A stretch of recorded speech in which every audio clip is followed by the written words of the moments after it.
Bonsoir et bienvenue dans Canal & Compagnie. Alors on va terminer cette semaine, enfin en tout cas la semaine de Canal & Compagnie, direction le Grand Nord avec David et Renaud. C'est plutôt Renaud et David d'ailleurs. Voilà. Alors Renaud Sana, vous êtes comédien de la compagnie, dans la compagnie Clédut. Oui, tout à fait. Et David Neve, vous êtes comédien dans la compagnie Clédut. Voilà. Voilà. Donc vous êtes comparse. On est comparse dans la vie, on est frères dans les spectacles. Voilà. D'accord, oui. Et d'ailleurs, Pierre-Louis et Elliot. Tout à fait. Voilà, alias Pierre-Louis et Elliot. Voilà. Vous n'êtes absolument pas frères dans la vie, mais on peut dire que vous êtes amis quand même. Oui, nous sommes amis oui, de temps en temps dans la vie. Ouais. Ça fait quelques années qu'on se connaît maintenant, par le biais de différentes choses que nous avons mis en place tous les deux, aussi bien spectacle que musical, où on est amené à avoir fait plus ample connaissance tous les deux. Voilà. Bah oui, j'imagine quand même, puisque là finalement on vient parler d'un spectacle que vous proposez tous les deux, que vous avez coécrit et que vous jouez tous les deux sur scène. Alors d'abord la compagnie Clédut, parce que bon, on le dit comme ça, mais du coup les téléspectateurs ne voient pas comment ça s'écrit, donc c'est une clé comme une clé, et Dut, D''H-U-2-T-E. Voilà, tout à fait. Oui. Le petit ça a clin une d'œil. signification. Oui, le petit clin d'œil à la Clédut, donc la Clédut qu'utilisent les musiciens, en tout cas certains musiciens. Donc c'est une clé, je pense, qu'utilisent beaucoup les cuivres, donc les vents. Et voilà, nous c'était l'idée de Clédut, la hutte du trappeur, la hutte du petit bonhomme qui est dans les bois, voilà. Et donc donc ça nous donne un peu des indications sur vos spectacles et la compagnie, puisque là, musique, donc on imagine qu'il y a pas mal de musique dans vos spectacles, et puis la hutte, les bois, donc on est très nature. Donc on va quand même peut-être un petit peu expliquer tout ça, parce que c'est pas par hasard finalement que ça s'appelle la Clédut. Donc la compagnie existe depuis 3 ans et demi. Oui. Vous êtes tous les deux cofondateurs de la compagnie. Tout à fait, oui. Vous en êtes à votre deuxième spectacle, mais ça on parlera un petit peu des spectacles après. Le premier c'était Abracadabra. Tout à fait. Avec juste ici, arbre dedans. se trouve juste à côté de nous. Ah ben voilà, c'est Abracadabra. Et Trappeur, donc voilà, on reste vraiment effectivement dans le domaine. Mais finalement, en tout cas, pour ce qui est de David, son métier est aussi finalement, votre métier est un peu en rapport avec tout ça, avec la nature. Oui, voilà, donc l'animation en forêt, l'animation classe verte, classe de dépaysement, et beaucoup les contacts avec les enfants également. Voilà. Donc, et c'est dans une de ces activités-là, d'ailleurs, qu'on s'est rencontré avec Renaud et qu'on a mis en place le premier CD Renaud, musical. Vous êtes enseignant. Je suis enseignant, oui, tout à fait. Oui, et puis j'ai fait une parenthèse dans ma carrière d'enseignant pour venir travailler avec David dans son ASBL, et donc on a eu l'occasion d'animer des classes vertes ensemble. Et voilà, et donc de là, on a... amoureux de la nature. Oui, tout à fait, oui. La nature, de la musique, et tout ça mis l'un dans l'autre, on a voulu faire passer ces passions-là. C'est aussi beaucoup le contact avec les enfants qui a fait aussi. Hein. Donc, on avait quelques programmes d'animation avec les enfants, et on a mis beaucoup de choses en place au niveau musical avec ces enfants-là, et on s'est dit, voilà, pourquoi pas faire un CD, un spectacle, et puis voilà, c'est parti. On a créé Clédut, et maintenant on en est à notre deuxième spectacle. Voilà, le musicien dans le duo, je sais que vous, David, vous chantez, mais le musicien, c'est plutôt Renaud. Renaud, oui. Enfin, c'est pas plutôt Renaud, c'est Clédut, Renaud. Clédut, UT, c'est toi, voilà, moi je suis plus la hutte en forêt. Et la Clédut, c'est plutôt, d'accord. Voilà, c'est ça, Donc musicien, guitariste pianiste au départ, et puis guitariste par après, oui. Donc je joue dans d'autres groupes plus pour adultes, on va dire. Et voilà, et c'est notamment en travaillant donc avec David qu'on s'est rendu compte que finalement la chanson et la musique nous permettaient de pouvoir faire passer plein de messages au niveau des enfants, que finalement les paroles, les refrains, c'était des choses qui leur permettaient de pouvoir inscrire certaines des valeurs qu'on voulait mettre en avant. Et donc on a créé toutes ces chansons. Moi effectivement plus la musique, David plus les paroles, Et de là, on en a fait des spectacles. Voilà, donc on comprendrait que la musique est fort présente dans le spectacle. Oui. Juste un petit retour dans le passé, vous avez également... D'ailleurs, en fait, c'est d'abord la musique avant le spectacle, puisqu'au départ, vous avez joué ensemble dans un groupe musical. Oui. Vous êtes d'accord? Oui, on a joué ensemble dans un premier groupe musical qui était un groupe de musique folk. Ouais. Ah non, Quiproquo. Avant ça, une Quiproquo, ça tout à fait, oui, qui porte d'ailleurs le nom de notre SBL maintenant. Ouais. Mais on a joué dans un groupe de musique française pour adultes, et puis après on a fait partie d'un groupe de musique folk. Et puis après, on est arrivé plus aux musiques pour enfants. Et c'est un lien aussi, d'ailleurs, la musique folk. C'est pas spécialement, vous n'êtes pas spécialement amoureux du Grand Nord du Canada, etc. Non, mais par contre, la musique folk, ça. Oui, je pense qu'inconsciemment, il y a une base à ce niveau-là qui fait qu'on est arrivé dans peut-être maintenant. J'y avais même pas pensé, c'est marrant ça. Si. Ouais, c'est peut-être ça en fait. Oui, je pense. C'est de là. Oui, en fait, il faut savoir que j'ai recueilli les informations de manière séparée. Donc, du coup, on ne sait pas si vous allez être vraiment d'accord tout le long. Il y a le spectacle dont il est question, c'est Trappeur, mais c'est quand même bien de parler du premier spectacle qui est Arbracadabra. Voilà. Parce que finalement, ce sont les mêmes personnages. Donc, deux c'est frères. Elliot et Pierre-Louis, deux frères, oui. Tout à fait. Oui, Elliot et Pierre-Louis. C'est inspiré de Johan et Pierre-Louis? Du tout, absolument pas. Non. Les prénoms. Toi, Pierre-Louis, moi, c'est déjà depuis 15-16 ans qu'on m'appelle comme ça au niveau de l'animation. Donc j'ai déjà un prénom qui est là en forêt, qui existe. Donc ce personnage existe déjà un petit peu en dehors de Clédut. Et Elliot, c'est arrivé bien après. Je ne sais pas comment on est arrivé. Si, Elliot, c'est un prénom. Si j'avais eu un garçon, j'aurais voulu l'appeler Elliot. Et j'ai 2 filles. Voilà. Et donc je me suis dit, Elliot, je veux quand même le mettre quelque part. Et donc il fait partie des spectacles. Donc il fait partie du spectacle. Voilà, tout à donc fait. vous êtes 2 frères. Oui. Et vous êtes 2 frères à la recherche d'un message de votre pépère. On est un peu à la recherche de notre vécu, de notre jeunesse, des moments passés avec mes grands-parents, des moments passés à l'extérieur, dans la forêt, passés de manière un peu en liberté dans la nature. Ouais. On est un peu pas à la recherche, parce qu'on l'a vécu, mais on aimerait... Vous avez envie de retrouver cette atmosphère. On s'y retrouve. Et donc effectivement, dans le spectacle Arbracadabra, on retrouve un plan qui nous mène à un coffre. Alors, Arbracadabra, d'abord, il se passe également, parce qu'on va le voir après, parce qu'on va avoir droit ici en live à un extrait du spectacle, mais ça se passe déjà aussi dans le même décor que Trappeur. Ça se passe 10 ans après la disparition, c'est un peu bizarre, là, spectacle pour enfants, mais ça se passe 10 ans après la disparition de notre pépère. Donc on a rendez-vous dans la maison de notre pépère, qui nous a donné un rendez-vous 10 ans après sa disparition. Et là, on découvre un coffre avec tous ses souvenirs, tous nos souvenirs, et là, toutes les chansons arrivent par rapport à ce coffre, par rapport aux souvenirs que nous avons eus avec notre pépère. Et le deuxième spectacle vient d'un livre qu'on a trouvé dans ce coffre. Donc il y a un lien avec le premier et le deuxième spectacle, mais ce lien, c'est toujours le vécu avec notre pépère. Voilà. D'accord, en sachant qu'on peut très bien voir le deuxième spectacle sans avoir vu le premier. Tout à fait, oui. Tout à fait. C'est pas parce qu'il y a un lien que... Non, absolument pas, non.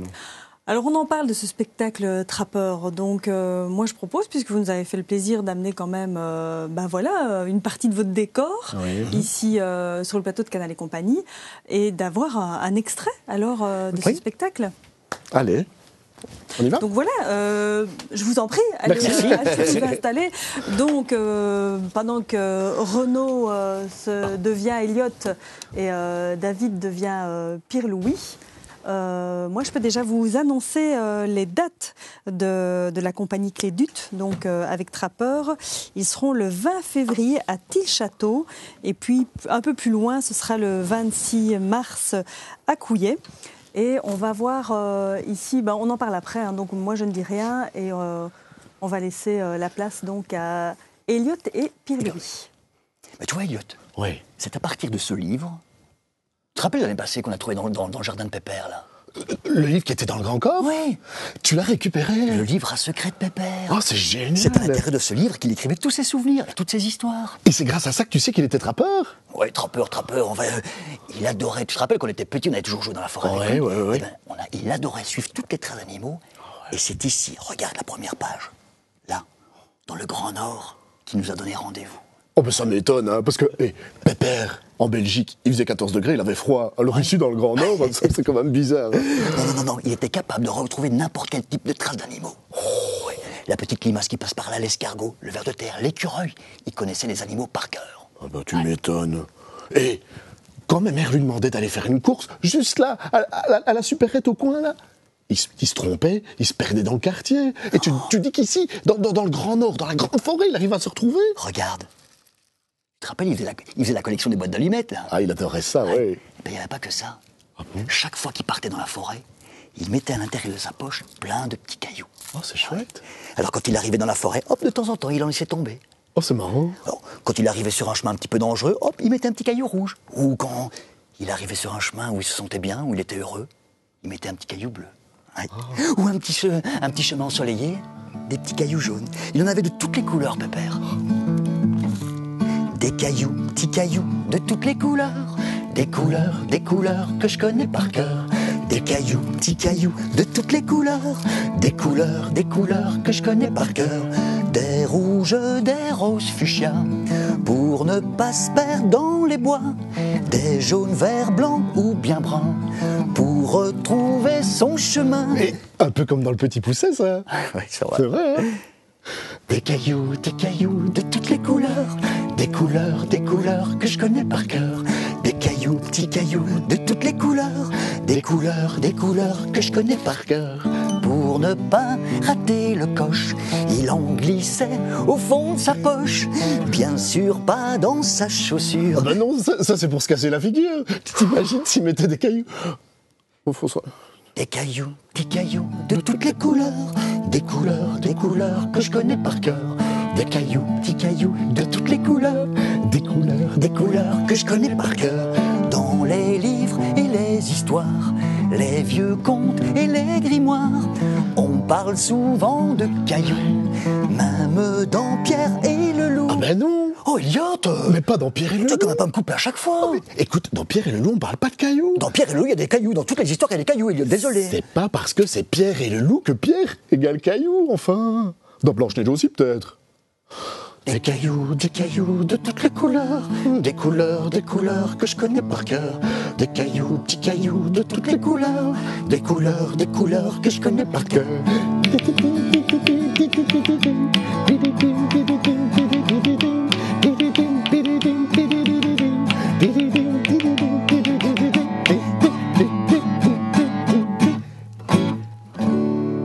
Mais son caillou préféré, c'est le gros tout cabossé.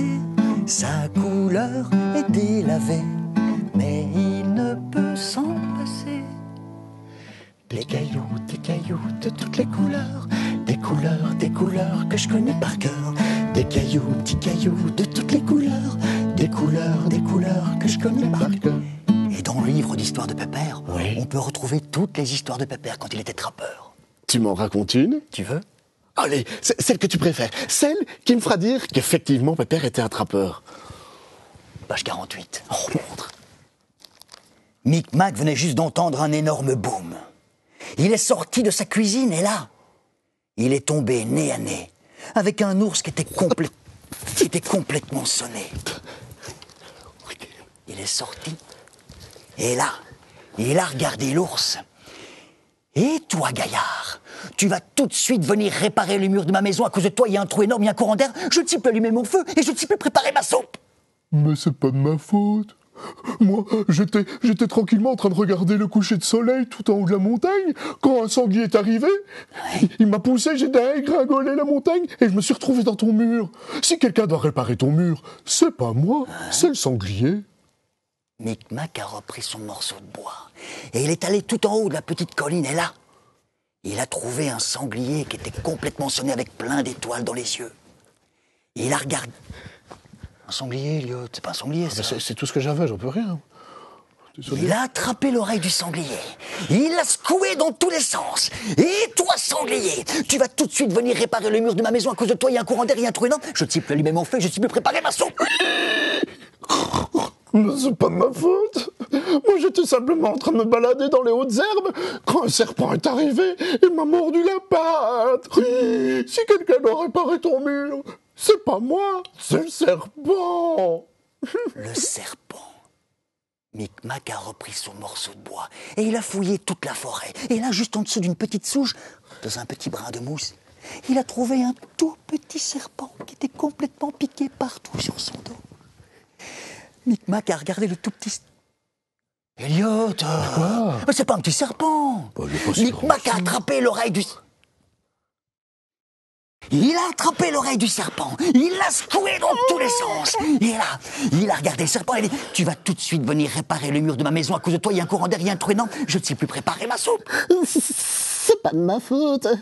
Moi, j'étais en train de ramper dans les hautes herbes quand des abeilles me sont tombées dessus. Elles m'ont piqué partout. Si quelqu'un doit réparer ton mur, c'est pas moi. Ce sont les abeilles. Et c'est ainsi que Micmac a fouillé toute la forêt pour rechercher les abeilles. Et si vous voulez connaître la fin de l'histoire, faudrait lire le 20. Ah bah oui. Voilà. Mais il y a plein de petites versions qu'on pourrait raconter avec des autres animaux, plein de petits... Voilà. Mais notre pépère était trappeur, hein, donc on a envie quand même peut-être de... Ah oui. On peut vite chanter là. Ah ben oui, je vous une petite en prie. dernière. Notre pépère était un trappeur. Il s'appelait Chochotte sans peur. Notre pépère était un trappeur. Chochotte sans peur. Maintenant, c'est ce qu'il écrivait. Moi, je doute que c'était vrai. Maintenant, c'est ce qu'il écrivait dans son livre à secret. Marcher dans les bois pour avoir les pieds gras, se laver les cheveux avec des vieux œufs pour sentir de la bouche un camembert plein de mouches et prendre son bain tout nu dans le foin. Notre pépère était un trappeur, il s'appelait Chochotte sans peur. Notre pépère était un trappeur, Chochotte sans peur. Notre pépère était un trappeur un peu moqueur. Notre pépère était un trappeur au grand cœur. Voilà. Merci beaucoup, Elliot et Pierre-Louis. Ben, je vous en prie, vous pouvez amener... je sais pas, moi, j'ai bien aimé le sanglier quand même. Le sanglier. Oui. Il trouve n'importe quoi là, parce qu'il y avait plein d'autres animaux à prendre dans l'armoire. On l'appelle le sanglochon entre nous. Oui, c'est un sanglier Oui. version Clédute. Voilà, exactement. Merci en tout cas pour cet extrait de spectacle C'est en un live. tout petit extrait. Donc l'histoire qu'on vous a racontée, c'est une histoire qui est tirée d'une histoire connue qui s'appelle la soupe à la crevette, que notre pépère, donc Jackie Jacques, a retravaillé grâce à son... Parce qu'il y a toute une histoire de chef d'orchestre également dans l'histoire. Je pense que ça donne bien, enfin, à mon avis, l'extrait est bien choisi. On voit qu'effectivement, la musique a une grande importance dans le spectacle. Il y a de l'humour aussi. Oui. J'ai un frère en fait qui est assez taquin, donc quand il arrive sur scène, il me lance de la neige, donc il y a quelque chose d'un peu joyeux. C'est ça qui me coupe souvent, donc dans la chanson de Les Cailloux, il me coupe souvent, donc quand on fait le lien avec l'histoire, c'est logique, mais donc il commence tout doucement un petit peu à m'énerver durant le courant du spectacle. J'aime bien Châtillon. Oui, non, c'est vrai, ça se termine bien, donc ça. C'est le petit frère. Oui. C'est le petit frère. C'est le petit frère. On voit qu'il y a de l'humour et donc du coup on se dit c'est pour les enfants mais ça peut aussi s'adresser, c'est familial en fait, c'est pour les enfants à partir des tout petits. Oui. 2 ans, enfin souvent quand on nous demande c'est 2 ans, 2 ans et demi, oui. Mais venir en famille, Tout tout le monde y prend, il trouve son compte. Oui. Mais une des choses qu'on essaye de faire en tout cas dans nos spectacles, c'est de ne rien écrire. Donc au niveau du texte, au niveau des paroles, il n'y a rien qui est écrit au préalable. On sait qu'on va passer par telle étape pour arriver jusqu'au bout du spectacle. Donc il y a beaucoup d'impro. Oui, voilà. Je pensais que vous le disiez en rigolant quand Non, on il y s'est a vu vraiment... avant l'émission. C'est vraiment ça mais- qui nous permet de pouvoir rebondir parce qu'on on a 2 spectacles qui sont vraiment très participatifs avec les enfants. Il y a beaucoup d'enfants qui viennent sur scène, qui jouent leur rôle avec les marionnettes, qui viennent avec nous, qui sortent derrière le table, qui reviennent. Donc c'est vraiment très participatif. Et le fait de ne pas avoir écrit, justement, Voilà. ça nous permet de le jouer aussi De vous bien. adapter. Pour voilà, ce matin, on l'a joué pour des enfants qui avaient entre 2 ans et demi et 4 ans. Et puis, pour des enfants de 5 à 7. Et on l'a joué de 2 façons différentes. Et puis, si on le joue avec des familles en plus, on Ça va... sera encore différent. Oui, donc là, à ce moment-là, on va lâcher des blagues à destination des adultes aussi, pour que tout le monde puisse s'y retrouver. Ouais. On en a parlé avant, ce côté justement avec la nature, etc., tous les deux amoureux de la nature. Mais quand on voit l'extrait, on se dit qu'il y a autre chose qui ressort également, c'est les relations intergénérationnelles, puisque d'abord là, c'est la famille quand même, c'est 2 frères. Le fait de vouloir retrouver justement l'histoire du grand-père. Donc, j'imagine qu'on peut avoir envie, enfin vous avez peut-être eu envie dans le spectacle, de transmettre ça aux enfants, le côté justement intéressant peut-être de la vie de nos parents, de nos grands-parents. oui, tout à fait, oui. Et d'ailleurs, c'est une remarque très souvent qu'on a des grands-parents qui viennent nous voir en spectacle, c'est qu'ils sont à la limite même plus touchés que les enfants, parce qu'ils se retrouvent vraiment par rapport avec la jeunesse qu'ils ont vécue eux. Et on est amené souvent à jouer dans des moments, dans des spectacles familiaux, quelque part, chez des gens, dans le salon des gens, donc c'est quelque chose de très sympa. Je me souviens d'une dame qui avait un certain âge qui est venue nous retrouver à la fin du spectacle et qui nous a dit merci à tous les deux. Merci parce qu'elle s'est retrouvée, elle, dans sa position de grand-mère avec ses petits-enfants, et merci parce qu'elle a pensé à ses grands-parents à elle. Et donc elle se retrouvait un petit peu au milieu de tout ça, avec plein d'émotions, avec plein de valeurs, etc. Parce que je pense que par le côté aussi, on retrouve nos grands-parents, c'est aussi toutes les valeurs que nos grands-parents nous inculquaient, et c'est ça qui nous touche aussi beaucoup. Oui, c'est leur histoire, mais c'est plus que ça. Oui, tout à fait. Oui. C'est leur environnement, c'est leurs odeurs, c'est le patrimoine, c'est vraiment beaucoup. Il y a beaucoup de petites choses dans le spectacle, surtout dans le premier, mais ici parce que voilà, il débute le deuxième spectacle, mais il y a beaucoup de moments dans le premier spectacle où ce sont nos propres vécus qui ont alimenté le spectacle. Oui. Pépère, on l'appelait vraiment Pépère. Moi personnellement, c'était vraiment Pépère. Donc il y avait vraiment des chansons. On a une chanson qui termine le premier spectacle qui s'appelle Au revoir à demain, qui est une chanson que ma grand-mère m'a apprise. Voilà. Donc il y a vraiment un lien avec nos grands-parents. Et d'ailleurs, c'est une question qu'on se pose pour savoir est-ce que ça va être encore quelque chose qui sera notre spectacle, est-ce qu'il sera encore jouable dans 15, 20 ans? Est-ce qu'il y a encore vraiment la même relation entre grands-parents et enfants maintenant? Est-ce que 15, 20 ans, c'est vous qui serez grands-parents. Oui, mais voilà, mais je veux dire le vécu. Tu crois qu'on sera des grands-parents un jour? On sera un jour Pépère, un jour tu seras Pépère. C'est sûr. Ah non, bien sûr. Mais vous aviez cette envie, donc en fait, la construction du spectacle, elle part de là, c'est l'envie vraiment, parce que vous êtes rendu compte de l'importance peut-être de vos grands-parents et de ce qu'ils auraient pu ce qu'ils vous ont transmis. Tout à fait. Et donc il y avait vraiment cette envie alors. Oui, mais ça s'est fait de manière un peu implicite. On est parti de cette base-là et on a vraiment alimenté avec nos expériences. Et le premier spectacle, Abracadabra, donc il y a 3 ans et demi, on l'a joué, on s'est rendu compte en arrivant ici dans le studio, on l'a joué pour la première fois à 200 mètres d'ici. Ah bah voilà. Oui. Mais il y a plein de petites choses. Et il a évolué, effectivement, mais... Effectivement, ce qu'on y a mis, je pense que c'est de nous, c'est beaucoup de nous. Alors, message par rapport aux enfants, vraisemblablement, donc par rapport à leurs grands-parents, etc. Mais ça, puisqu'on peut venir le voir en famille également, message aussi par rapport aux parents et aux grands-parents. Oui, c'est vraiment un public, un spectacle toute génération. On fait passer des messages. Et alors, on a une chanson. On peut se permettre de faire une dernière petite chanson, peut-être. Allez, on va. Il y a une chanson qui termine notre spectacle. On va dire tout ce qu'il y a à dire, D'accord. Et puis on se quittera sur cette chanson. Voilà, très bien, parce qu'on a une chanson vraiment qui clôture notre spectacle, qui veut vraiment tout dire au niveau de... Nous, on a vécu quelque chose avec nos grands-parents, on a quelque chose avec notre pépère, qu'on a réellement vécu dans la forêt avec les traces animaux. Et quand on voit maintenant comment ça se passe au niveau, même dans notre propre famille, donc c'est au niveau tout ce qui se passe Internet, etc., on se dit waouh, est-ce qu'ils auront encore la chance de pouvoir vivre ça? Est-ce qu'ils ont le besoin de vivre ça? Bon, donc ça fait partie d'un message aussi, ça, oui, vraiment, dire vraiment. Retourner dans les bois. Oui, tout à fait. On termine comme ça, on termine notre spectacle comme ça, oui. Alors, les dates, il y a aussi une chose intéressante que vous avez dit, on peut également venir, ça peut être chez les particuliers, dans le salon, etc. Oui. Parce que là, nous, on donne des dates il y a beaucoup de dates qui sont finalement des dates privées. Voilà. Donc, profitez-en, allez à ces dates qui ne sont pas privées, qui est le 20 février, donc ça c'est dans 2 jours. Hein, oui, voilà, tout à fait. À Tille-Château. Et puis, il y aura également au mois de mars à Couillet, le 26 mars. Le 26 mars, oui. Après, c'est un festival, en fait, au mois de juillet. Au mois de juillet, donc le dernier dimanche de juillet, nous jouons à Rivière, donc à côté de Profondeville, pour la fête de l'eau, la fête de l'Écluse. Ah, la fête de l'Écluse, voilà, d'accord. Alors, évidemment, il y aura peut-être d'autres dates qui viendront se rajouter, donc Si les gens veulent voir nos 2 spectacles qui vont se suivre, donc Abracadabra. Ah, d'accord, donc vous faites ça aussi. Et ça, on va le sera faire en juillet, le 1er octobre, donc on a encore le temps. Ça s'appelle le Festival Fondrire à Walcourt. Donc on a un festival qui s'appelle... Ah oui, d'accord, et là, vous allez faire les 2, comme ça on a toute l'histoire. Il dure combien de temps, le spectacle? 40 minutes, plus ou moins, l'un et l'autre. D'accord, ce qui est une bonne table pour les enfants, en tout cas pour les tout petits. Oui, tout à fait. Et on peut se rendre sur www.clédut.be pour avoir toutes les informations. Et puis donc effectivement, pourquoi pas aussi pour je sais pas, un anniversaire, dans le cadre familial, pour une fête, etc. C'est aussi quelque chose que vous faites. Oui. Et alors on va se quitter avec finalement ce qui clôture votre spectacle. Ah, c'est beau ça. Merci. Merci à vous. J'ai pas d'idée. Oui. Et nous, on se retrouve la semaine prochaine. Donc, je laisse place à Elliot et Pierre-Louis. Sur cet écran, tu passes du bon temps. Clic de souris et c'est parti. Tu mets ta vie dans une console et tout cela te déboussole. Un marteau, des clous et quelques planches. Et puis choisir une belle branche. Faire une cabane avec tes amis et profiter de la vraie vie. Mais pour ça, Elliot, il faut réfléchir, il faut des idées, il faut rêver. Ben oui, c'est vrai. Ah, maintenant, on n'a plus d'idées de petits garçons. On n'a plus d'idées de toute façon.